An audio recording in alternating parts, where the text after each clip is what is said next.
किष्किंधा कांड 15वां सर्ग। सुग्रीव की गर्जना सुनकर वाली का युद्ध के लिए निकलना और तारा का उसे रोककर सुग्रीव और श्रीराम के साथ मैत्री कर लेने के लिए समझा। उस समय अमर्षशील वाली अपने अंतपुर में था। उसने अपने भाई महामना सुग्रीव का वह सिंहनाद वहीं से सुना। समस्त प्राणियों को कंपित कर देने वाली उनकी वह गर्जना सुनकर उसका सारा मद सहसा उतर गया और उसे महान क्रोध उत्पन्न हुआ। फिर तो सुवर्ण के समान पीले रंग वाले वाली का सारा शरीर क्रोध से तमतमा उठा। वह राहुग्रस्त सूर्य के समान तत्काल श्रीहीन दिखाई देने लगा। वाली की डाढ़ें विकराल थी, नेत्र क्रोध के कारण प्रज्वलित अग्नि के समान उद्दीप्त हो रहे।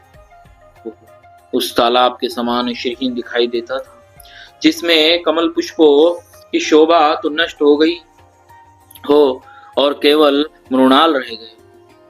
वह दुस्सह शब्द सुनकर वाली अपने पैरों की धमक से पृथ्वी को विदीर्ण सी करता हुआ बड़े वेग से निकला। उस समय वाली की पत्नी तारा भयभीत हो घबरा उठी। उसने वाली को अपनी दोनों भुजाओं में भर लिया और स्नेह से सौहार्द का परिचय देते हुए परिणाम में हित करने वाली यह बात कही। वीर, मेरी अच्छी बात सुनिए और सहसा आए हुए नदी के वेग की भांति इस बढ़े हुए क्रोध को त्याग दीजिए। जैसे प्रातःकाल शैया से उठा हुआ पुरुष रात को उपभोग में लाई गई पुष्पमाला का त्याग कर देता है, उसी प्रकार उस क्रोध का परित्याग कर दीजिए। वानरवीर, कल प्रातःकाल सुग्रीव के साथ युद्ध कीजिएगा। इस समय रुक जाइए। यद्यपि युद्ध में कोई शत्रु आपसे बढ़कर नहीं है और आप किसी से छोटे नहीं हैं, तथापि इस समय सहसा आपका घर से बाहर निकलना मुझे अच्छा नहीं लगता है। आपको रोकने का एक विशेष कारण भी है, उसे बताती हूँ। सुनिए, सुग्रीव पहले भी यहाँ आए थे और क्रोध पूर्वक उन्होंने आपको युद्ध के लिए ललकारा था। उस समय आपने नगर से निकलकर उन्हें परास्त किया और वे आपकी मार खाकर संपूर्ण दिशाओं की ओर भागते हुए मतंग वन में चले गए थे। इस प्रकार आपके द्वारा पराजित और विशेष पीड़ित होने पर भी वे पुनः यहाँ आकर आपको युद्ध के लिए ललकार रहे। उनका यह पुनरागमन मेरे मन में शंका से उत्पन्न कर रहा है। इस समय गरजते हुए सुग्रीव का दर्प और उद्योग जैसा दिखाई देता है तथा उनकी गर्जना में जो उत्तेजना जान पड़ती है, इसका कोई छोटा मोटा कारण नहीं होना चाहिए। मैं समझती हूँ सुग्रीव किसी प्रबल सहायक के बिना अब की बार यहाँ नहीं आए हैं, किसी सबल सहायक को साथ लेकर ही आए हैं, जिसके बल पर ये इस तरह गरज रहे। वानर सुग्रीव स्वभाव से ही कार्यकुशल और बुद्धिमान है। वे किसी ऐसे पुरुष के साथ मैत्री नहीं करेंगे जिसके बल और पराक्रम को अच्छी तरह परख न लिया हो। वीर, मैंने पहले ही कुमार अंगद के मुंह से यह बात सुन ली है, इसीलिए आज मैं आपके हित की बात बताती हूँ। एक दिन कुमार अंगद वन में गए थे। वहां गुप्तचरों ने उन्हें एक समाचार बताया जो उन्होंने यहाँ आकर मुझसे भी कहा था। वह समाचार इस प्रकार है। अयोध्या नरेश के 2 शूरवीर पुत्र, जिन्हें युद्ध में जीतना अत्यंत कठिन है, जिनका जन्म इक्ष्वाकु कुल में हुआ है तथा जो श्री राम और लक्ष्मण के नाम से प्रसिद्ध है, यहाँ वन में आए हैं। वे दोनों दुर्जय वीर सुग्रीव का प्रिय करने के लिए उनके पास पहुंच गए हैं। उन दोनों में से जो आपके भाई के युद्ध कर्म में सहायक बताए गए हैं, वे श्री राम शत्रु सेना का संहार करने वाले तथा प्रलय काल में प्रज्वलित हुई अग्नि के समान तेजस्वी है।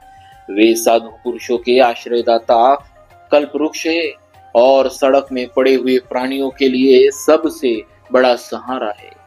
आर्त पुरुषों के आश्रय, यश के एकमात्र भाजन, ज्ञान विज्ञान से संपन्न तथा पिता की आज्ञा में स्थित रहने वाले हैं। जैसे गिरिराज हिमालय नाना धातुओं की खान है, उसी प्रकार श्री राम उत्तम गुणों के बहुत बड़े भंडार है। अतः उन महात्मा राम के साथ आपका विरोध करना कदापि उचित नहीं, क्योंकि वे युद्ध की कला में अपना सानी नहीं रखते हैं। उन पर विजय पाना अत्यंत कठिन है। शूरवीर, मैं आपके गुणों में दोष देखना नहीं चाहती, अतः आपसे कुछ नहीं कहती हूँ। आपके लिए जो हितकर है वही बता रही हूँ, आप उसे सुनिए और वैसा ही कीजिए। अच्छा यही होगा कि आप सुग्रीव का शीघ्र ही युवराज के पद पर अभिषेक करा दीजिए।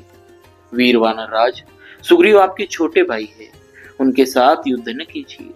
मैं आपके लिए यही उचित समझती हूँ कि आप वैर भाव को दूर हटाकर श्री राम के साथ सौहार्द और सुग्रीव के साथ प्रेम का संबंध स्थापित कीजिए।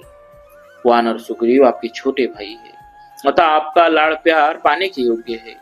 वे ऋष्यमुख पर रहे या किष्किंधा में, सर्वथा आपके बंधु ही है। मैं इस भूतल पर उनके समान बंधु और किसी को नहीं देखती हूँ। आप दानवान आदि सत्कारों के द्वारा उन्हें अपना अत्यंत अंतरंग बना लीजिए, इससे वे इस वैर भाव को छोड़कर आपके पास रह सके।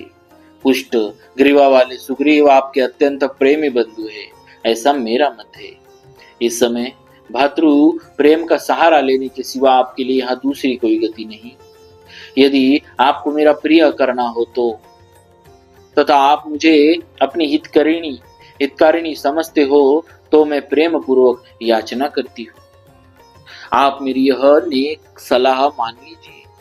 स्वामी, आप प्रसन्न होइए, मैं आपके हित की बात कहती हूँ, आप इसे ध्यान देकर सुनिए, केवल रोष का ही अनुसरण न कीजिए। कौशल राजकुमार, श्री राम इंद्र के समान तेजस्वी है। कौशल राजकुमार श्री राम इंद्र के समान तेजस्वी है। उनके साथ वैर बांधना या युद्ध छेड़ना आपके लिए कदापि उचित नहीं।